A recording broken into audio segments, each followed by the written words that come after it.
Perkembangan NKRI dari sudut pandang politik oleh Ketut Vegi Tiasani.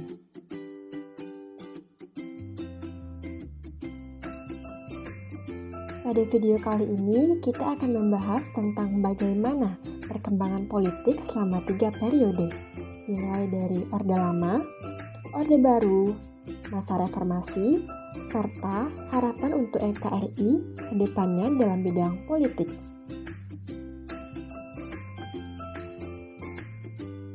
Kemerdekaan Republik Indonesia pada 17 Agustus tahun 1945 menjadi modal awal terbentuknya sistem politik. Pada awal kemerdekaan, situasi politik Indonesia masih mencari bentuk, ditandai dengan berbagai perubahan yang dibuat oleh pemerintah di bawah kepemimpinan Soekarno dan Hatta. Pembentukan sifat politik ini menghadirkan era kepemimpinan politik yang khas di masa-masa kepemimpinan yang berbeda. Dimulai dari Orde Lama, dimulai sejak 5 Juli 1959 sampai 11 Maret 1966. Perkembangan politik pada Orde Lama. Yang pertama, konfigurasi politik yang ada pada masa Orde Lama membawa bangsa Indonesia berada dalam suatu rezim pemerintahan yang otoriter dengan berbagai produk-produk hukum yang bersifat konservatif. Yang kedua, yaitu pergeseran struktur pemerintahan yang lebih sentralistik melalui ketatnya pengawasan pemerintahan pusat terhadap pemerintahan daerah. Yang ketiga, pada pemerintahan Orde Lama, sistem politik masih bersifat tradisional dan sederhana dengan ciri khas spesialisasi masih sangat kecil. Yang keempat, Presiden Soekarno memiliki keberanian untuk menolak kebijakan Barat dan mengambil posisi yang berseberangan dengan negara Barat dalam konteks tertentu dan justru mengadakan hubungan dekat dengan negara komunis.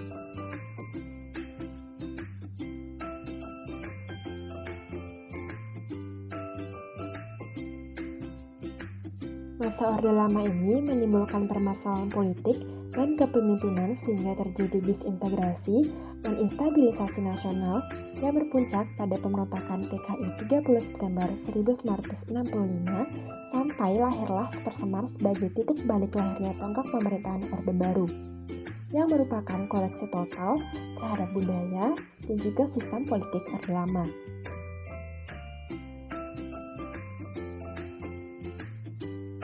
Yang kedua yaitu Orde Baru, dimulai sejak 11 Maret 1966 sampai 21 Mei 1998. Perkembangan politik pada Orde Baru. Yang pertama yaitu kekuasaan berada di tangan lembaga eksekutif.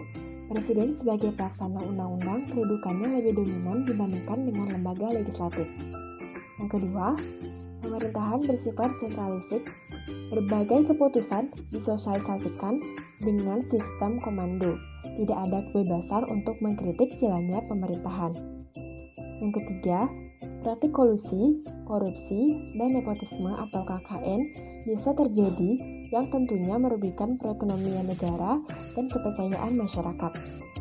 Yang keempat, pemerintahan menekankan stabilitas nasional dalam politik dalam negeri yang diawali dengan konsensus nasional. Yang kelima yaitu Indonesia kembali menjadi anggota PBB dan mengakhiri konfrontasi dengan Malaysia. Pada masa Orde Baru ini, generasi yang menjadi remaja dan dewasa di masa Orde Baru, masa di mana mereka mengalami keterbatasan hak politiknya dalam pemilu dan berdemokrasi, khususnya dalam menyampaikan aspirasi yang bertentangan dengan pemerintah, serta ketakutan dan kecemasan atas pemanfaatan militer untuk melawan rakyat.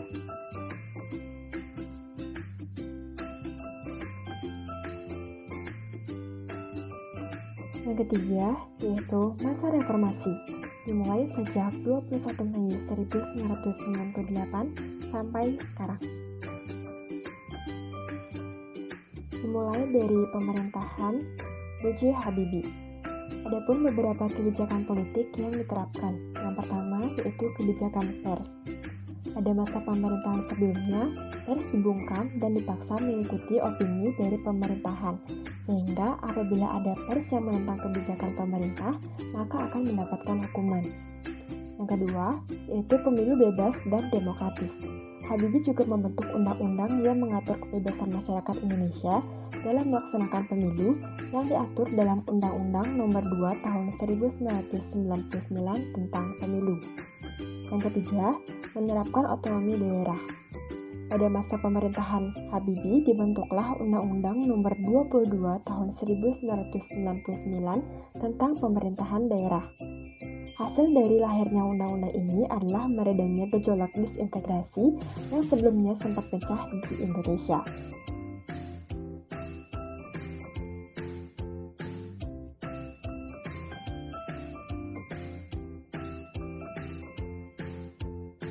Kemudian lanjut pada pemerintahan Gus Dur. Ada beberapa kebijakan yang diterapkan. Yang pertama yaitu membangun kembali citra Indonesia di luar negeri. Gus Dur seringkali melakukan kunjungan ke luar negeri dengan tujuan untuk memperbaiki citra Indonesia di mata dunia, sekaligus membuka peluang untuk melakukan kerjasama antar negara.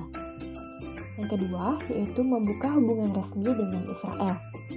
Gus Dur juga melakukan perdamaian dengan Israel dengan tetap mendukung Palestina dan menjunjung tinggi kebebasan umat beragama.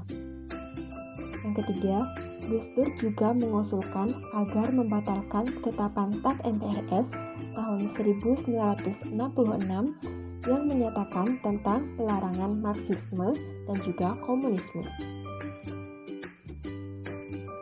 Pemerintahan Megawati Soekarnoputri. Ada beberapa kebijakan politik yang diterapkan. Yang pertama, membangun tatanan politik baru. Usaha ini dilakukan dengan mengeluarkan undang-undang baru, yakni Undang-Undang Nomor 12 Tahun 2003 tentang Pemilu dan juga Undang-Undang Nomor 22 Tahun 2003 tentang Susunan dan Kedudukan DPR atau MPR. Yang kedua, meluruskan otonomi daerah. Terkait hubungan pemerintahan pusat dan daerah, Presiden berupaya untuk melanjutkan kebijakan otonomi daerah yang telah dirilis tahun 1999. Upaya ini merupakan proses reformasi tingkat lokal, terutama pada bidang politik. Yang ketiga, yaitu pemberantasan KKN. Untuk menyelesaikan berbagai kasus KKN, pemerintah Presiden Megawati membentuk Komisi Tindak Pidana Korupsi. Masa pemerintahan Susilo Bambang Yudhoyono. Ada beberapa kebijakan politik yang diterapkan, antara lain yang pertama, mengubah citra Indonesia dan menarik investasi asing. SBY telah berhasil mengubah citra Indonesia dan menarik investasi asing dengan menjalin berbagai kerjasama dengan banyak negara pada masa pemerintahannya seperti Jepang. Yang kedua, yaitu sistem kepartaian.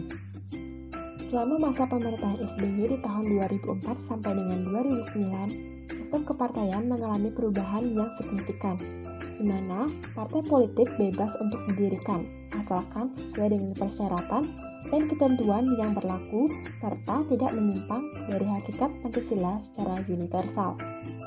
Yang ketiga, terdapat kemampuan beradaptasi Indonesia terhadap perubahan-perubahan domestik dan perubahan-perubahan yang terjadi di luar negeri atau internasional. Selanjutnya yaitu pemerintahan Joko Widodo. Adapun beberapa kebijakan politik yang diterapkan, yang pertama yaitu membuat pemerintah tidak absen dengan membangun tata kelola pemerintahan yang bersih, efektif, demokratis, dan terpercaya. Yang kedua, membangun Indonesia dari pinggiran dengan memperkuat daerah-daerah dan desa dalam kerangka negara kesatuan. Yang ketiga, membentuk kabinet baru yang memiliki kekuatan politik besar yang mengutamakan stabilitas politik di atas penguatan kelembagaan dan supremasi hukum. Setelah membahas perkembangan politik selama 3 periode, sekarang kita akan membahas harapan untuk NKRI dalam bidang politik di masa yang mendatang. Yang pertama, penyelenggaraan pemilu yang demokratis sehingga dapat melahirkan pemimpin yang berintegritas. Hasil pemilu tahun 2024 akan menentukan arah bangsa 5 tahun ke depan. Tentunya kita berharap pemimpin dapat menyejahterakan masyarakat dan bangsa, dan cita-cita Indonesia sejahtera bisa terwujud tanpa isu sara dan politik agama, sehingga Indonesia menjadi negara yang bersatu dalam kemajemukan. Harapan kedua yaitu suksesnya perpindahan ibu kota negara. Pemindahan ibu kota negara bukanlah pekerjaan yang mudah, karena butuh waktu lama, tidak hanya setahun ataupun 2 tahun. Proses pemindahan pun hingga benar-benar efektif akan banyak hal yang terjadi dan perlu diwaspadai. Karena walaupun sudah sah di DPR, masih ada yang kontra terhadap keputusan tersebut. Semoga pemindahan ibu kota dapat berjalan dengan sukses dan dapat berjalan sesuai dengan tujuannya. Harapan yang ketiga, yaitu politik semakin membaik.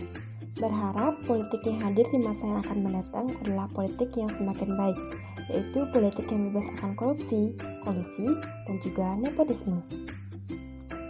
Baik, sekian dari pembahasan perkembangan politik selama 3 periode serta harapan NKRI untuk kedepannya dalam bidang politik.